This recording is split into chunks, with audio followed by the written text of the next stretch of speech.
All right, we are here with Jerome, the Renegade Rivera. How you doing, my man? I'm doing good. How are you, sir? Fantastic, fantastic. Just ready to get to another one done. I got a title challenger. I got a prospect. I got a lot of good things to say about the guy that I'm currently interviewing right now. Yeah. Thank you. I appreciate that. All right, so you're the co-main event at LFA 80, which takes place on the 17th of this month in New Mexico. I know that you've been dealing with a lot of injuries as of late. I'm assuming the fight signed. We're at 100%. Yes, sir. This is probably the first time I've fully been at 100% in at least 2 or 3 years. I got a surgery done on my foot back in October on this cyst that I had building up in my foot for about. I had gotten the surgery originally like 5 years ago, and then it started growing back about 2, 3 years ago. So second time I was getting that done, but yeah, finally at 100%. So I'm ready to have a good year. Well, that's very good to hear. I know you were on the cusp of great things before the injury started to settle in, and now we can resume the schedule, if you will. You know, marching towards the bigger leagues. Not that there's anything wrong with fighting on LFA. It's a great promotion, but I know the goal for every fighter is to get to the pinnacle of the sport. That being, the UFC, ONE FC, Bellator. Just going up to the next level. I think the LFA does a really good job building up prospects like yourself and Mm-hmm. setting them up for, that next step. Yeah, I think it's a great place to be groomed for the UFC. All the procedures they run you through, doing the mock weigh-ins and the regular weigh-ins and all that stuff. So yeah, I'm really happy that this is gonna be my fourth fight with them. And I also inked a new 3-fight deal with those guys. So pretty happy about that. I'm just gonna take it one fight at a time. That's a big lesson that I've learned. Like in the past, I've kind of looked ahead, like, yeah, I'm going to get to the UFC if I beat this dude, or, kind of looking past people, which is something I've learned the hard way not to do. So, Yeah, definitely, definitely.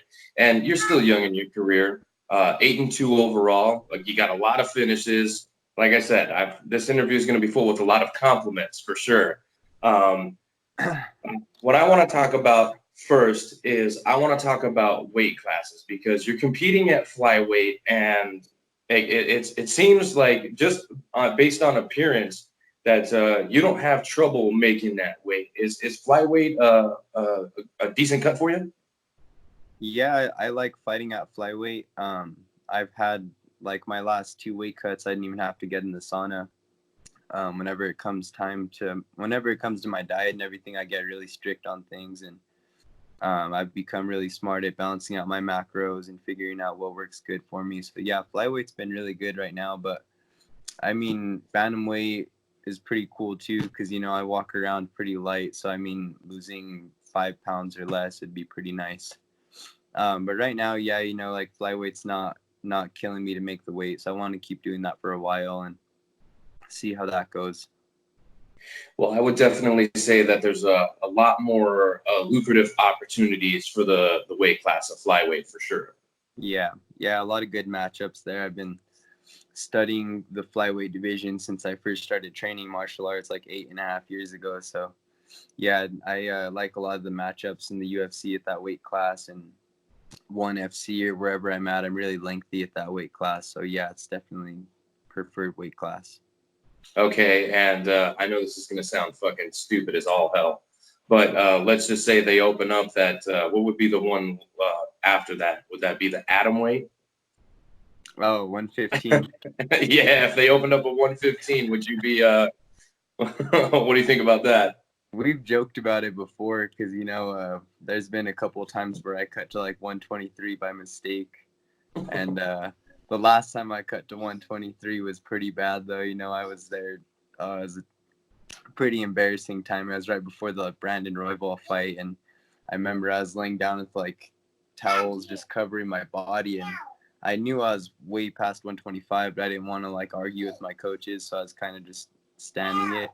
And yeah, I started like freaking out and having this panic attack and like thinking I was gonna have a seizure and stuff like that. So yeah, I don't think 115's in my future.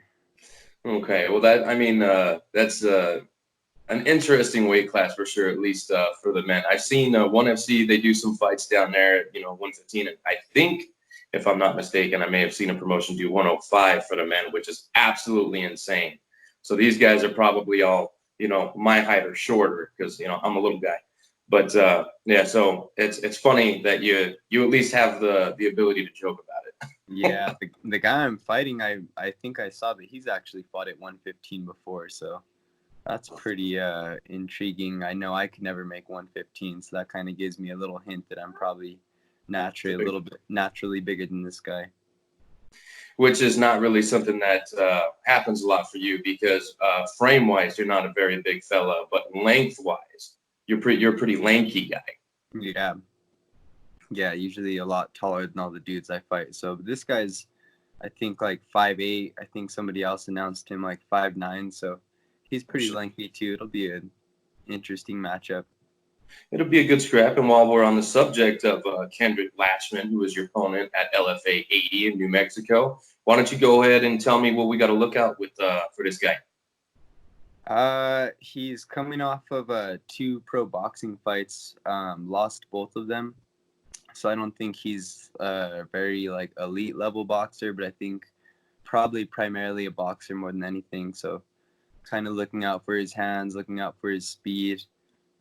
He probably expects me to come in and try and take him down. So he's probably been working his takedown defense. But I feel good everywhere, especially like if we get to see me in the Muay Thai clinch a little bit. I think that's going to be a spot where I can really control and dominate him, and wrestling, grappling. I feel pretty good everywhere, even boxing.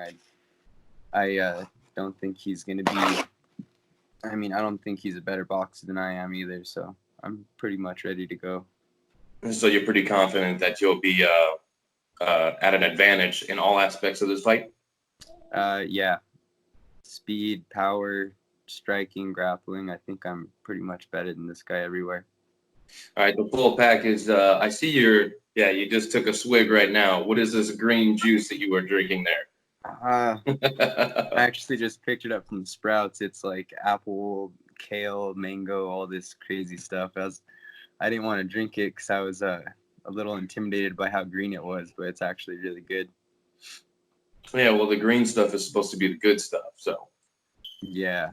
Yeah, I didn't get to eat my dinner yet, so I'm just like sipping on this drink, give myself some energy. Okay, now I think a lot of people are going to remember you specifically from your fight with Brandon Royval when there was kind of like a freak accident with, I actually just rewatched it before, I made the call to you because you were like, falling against the cage and you went to go post up your arm and your elbow just went the opposite way and the fight came to a stop because of the injury. So why don't you go ahead and talk about that a little bit and maybe give us a little bit of insight of like how going through something like that kind of changes your outlook on fighting a little bit. Yeah, that was a big turning point for me in my career. I learned a lot sitting out it was about 3 to 6 months where I really couldn't train too seriously. But yeah, that was kind of like I said, I've had to learn the hard way that you got to take it one fight at a time. I was kind of overlooking Brandon, didn't really care who he was or what he is good at. I'm just like, I'm going to come in here and wipe the floor with whoever it is I'm fighting. And I was kind of just, like I said, looking already at the next fight as my LFA title shot or maybe going to the UFC. And then it happened so fast into that fight that I caught that injury. I've just kind of learned, like I said, to take everything one fight at a time. It was super crazy. Like when that happened, it was like I saw myself from like an outside point of view. And I just remember when he backed me up into the fence and immediately, like once we pushed up against the fence, I couldn't feel my arm. And so I'm like, like something's wrong. And I remember like in my head kind of like screaming like your arm's broken, but I wanted to like tell the ref like, hey, my arm's broken. Mm-hmm. And then when I pulled away from him, I went to like swing my arm at him and I saw my pinky where my thumb was supposed to be. And I was like, okay. All right, we're pretty much done here. So yeah, I just kind of called myself out of the fight, and yeah, that was a tough one. Seeing Brandon celebrate and being in his hometown and stuff like that. I was ready for a lot longer of a fight than that. It was a long training camp, and I really feel like I should have beaten Brandon. So it's kind of it sucks. And then like almost having the chance at the rematch with him and having to turn that down and pass up on that. That was also like a moment for me growing as a fighter.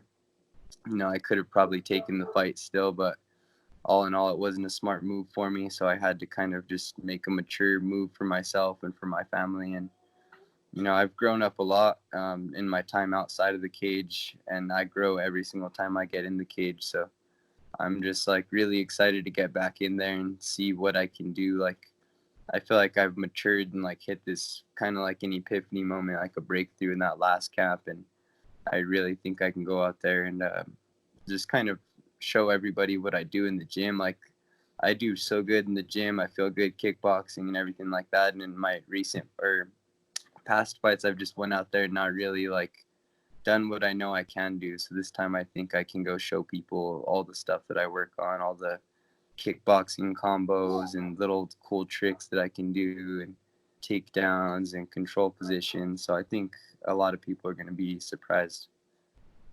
Well, I know for sure heading into the Royval fight, you were a pretty big favorite.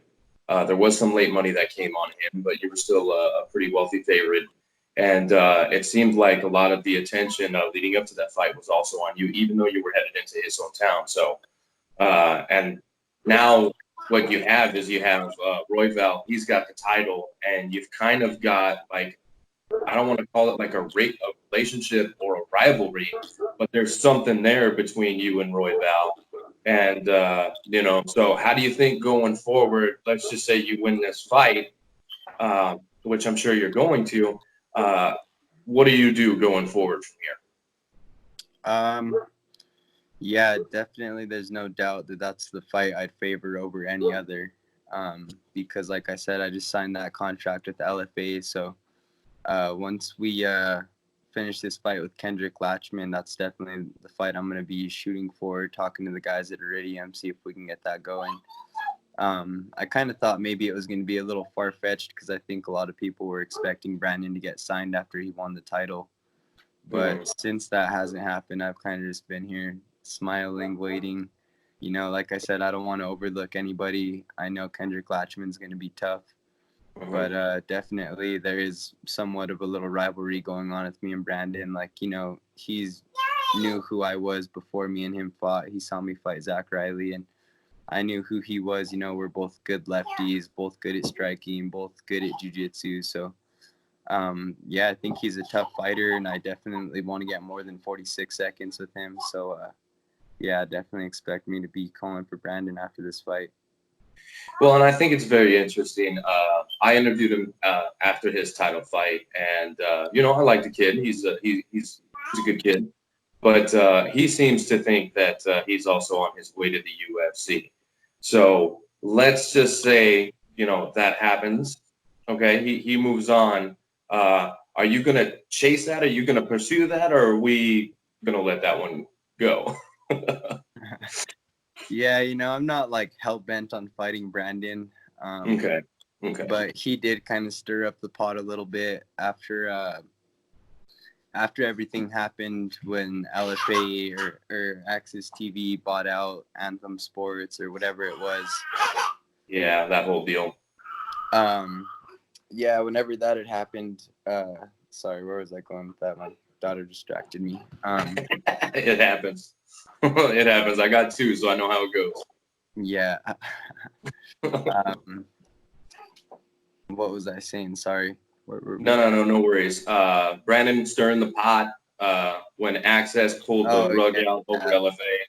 Yeah, so whatever Access TV got bought out by Anthem Sports, and LFA was telling us to kind of stay ready. We'll give you a fight date.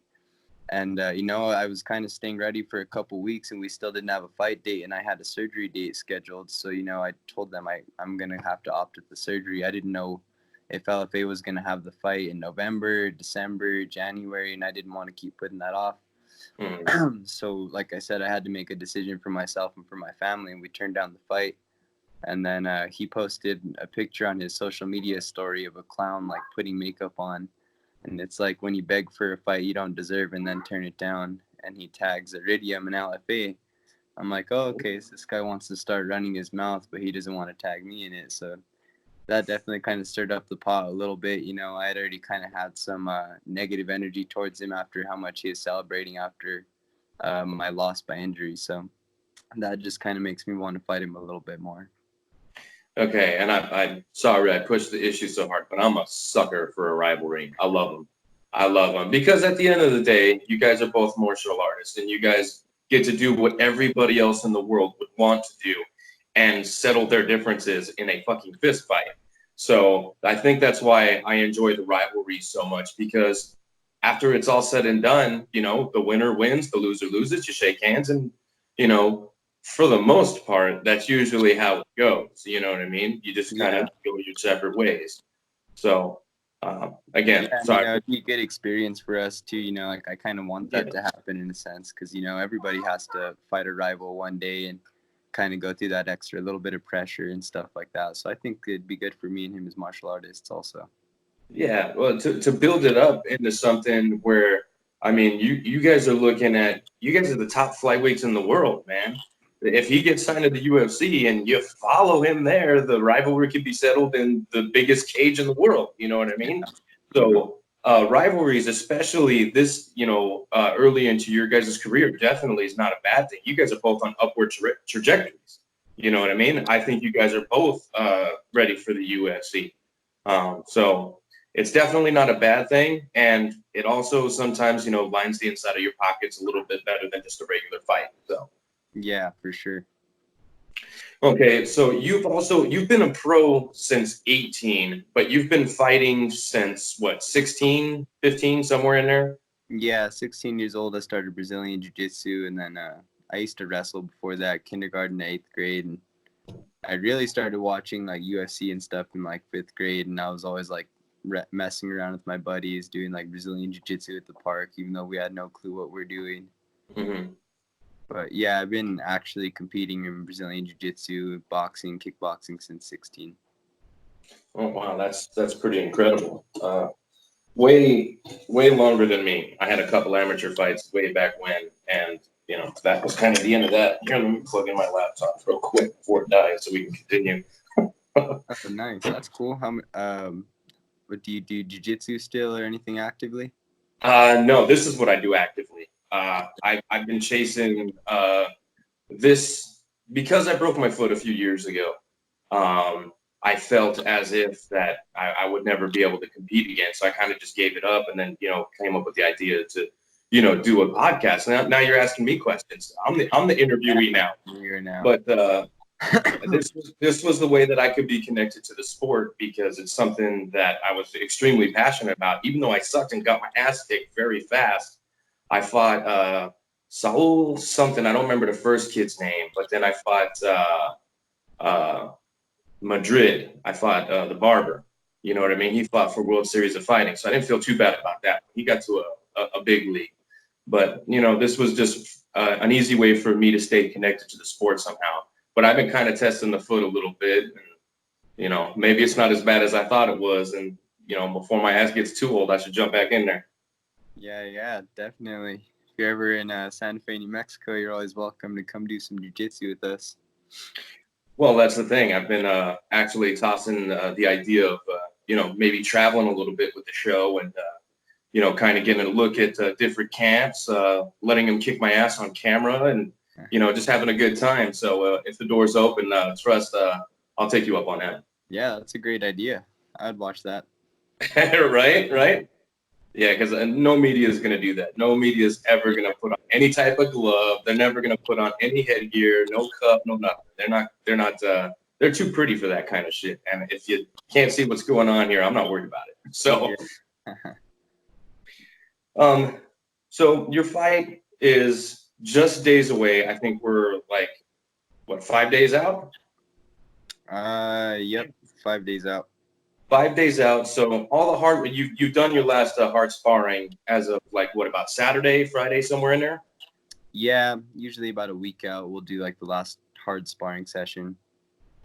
Okay, and on the last hard sparring session, this is a question I've always wanted to ask, but have always found it like I don't have time or it never comes out. But how hard is the last hard sparring session? Is this where you just kind of go postal and your teammates hate you afterwards, or like how does this last hard sparring session go? Because I'm very interested to know. I feel like it just kind of matters, like, on the guy. Like, I know some guys are a little bit crazy and they'll go pretty hard up until like the week of. I usually have my really hard sparring session about 2 weeks out. So usually mine was about not this last Thursday, but the Thursday before that. That's kind of where I had that session where, we weren't going 100%, but we had some pretty hard rounds. Then I also got Jordan Espinosa there in camp also. He's a UFC fighter. Nice. Fighting on the UFC Raleigh card. So yeah, we got some good rounds in then, but I don't go too hard about a week out. Like, I usually start tapering my training down. I don't want to go and catch any injuries like right before or anything like that. So, we get some good timing in, but try not to beat each other up too bad, if that makes sense. No, yeah, for sure. And then at that point, it's time to start worrying about, the weight cut, because that's the fight before the fight. And flyweight, it wasn't as big a deal when I was competing, but now, like, you had Demetrius Johnson setting records, UFC records as, the littlest man in the cage. You know what I mean? You got Henry Cejudo doing whatever the fuck Henry Cejudo does, taking 2 belts with the smallest weight classes in the UFC. So really, I think going forward, 2020, especially with a little rivalry like the one that you and Roy Valov got going on, this could be a really big year for the division. Wouldn't you say so? Yeah, I think it has a bright future for sure. I think Henry Cejudo brought some good hype to the division. They kind of like dumped their old roster and like restarted fresh. So I think that made for some interesting matchups. That Benavidez fight's going to be good. My buddy Jordan Espinosa, that guy's a beast. He's going to be climbing the rankings. And yeah, I think they have LFA is feeding a lot of good fighters over there. Casey Kenny, if he goes back to 125, I think he's got some pretty cool, interesting fights there. So yeah, I think it's big. And yeah, if me and Brandon go to the UFC, I think that's a nice little story that they can hype up on a fight night card or something like that. I believe it, man. I really do believe it. I think you guys are 2 of the best in the world, and it's a damn shame you guys aren't at that level already, man. I'm telling you. You know what I mean? Appreciate that. Oh, Yeah, sure. I think me and him would make some fun matchups for a lot of the flyweight division. Because those sneaky dudes, they always got that hard to deal with striking, and when you got some good jiu-jitsu and stuff like that, it always makes for a pretty exciting fight. Well, and the flyweights, they usually have like the best cardio. The fights are like, if you blink, you're gonna miss everything. You know what I mean? So I think that's what I like about the flyweights the most, is because they can be the most technical and continue a high pace throughout the entire fight. So I think that's why I like flyweights. Plus, my ass is tiny, so this way, not this way anymore. I've put on some weight, but that would be the weight class that I was trying to get down to, and it just never materialized. So flyweights, they got a special place right here, man. Yeah, for sure. Yeah, definitely fun to watch if you are a fan of the sport and you like the whole technical aspect. I feel like the lighter it goes, the more technical it gets. Like every 10 pounds, it's just got to have a little bit more in the technical game. And again, it's because they can put on such a pace. You know what I mean? I think you guys are probably like the best athletes in the division, being able to do what you do for 3 rounds, 5 rounds, and 9 times out of 10, once the fight's over, you guys are like, I can go 5 more. You know what I mean? So yeah, seriously. All right, man. Well, I appreciate the time. Pretty late notice, but we got it done anyway. I just want to give you a chance to thank any training partners, sponsors, or whoever you want. Take the floor, and you have as long as you'd like. Cool, thank you. Yeah, first I just want to say all glory be to God. I've really gotten in touch with my faith over the last few months, and I realize how important God is to everybody. I don't want to talk too much on religion, but besides that, I want to say thanks to everybody at Santa Fe Athletic Co., Latrell Yi MMA, Santa Fe Brazilian Jiu-Jitsu. Everybody has my back to the fullest. So got the best crew behind me, best coaching staff, best friends, best family. So yeah, January 17th, I'm going to put on a show. Make sure you guys tune in. All right, man. Well, thank you very much for your time. Thank you, sir. And we'll be seeing you in 5 days, man. That cage door closes, and you could be one step closer to a bigger organization, man. Yep. Thank you, sir. All right, man. You have yourself a good night. We'll talk soon, all right? All right, you as well. Thank you. Nice to meet you. Talk with you. Appreciate your time. Absolutely, man. Anytime.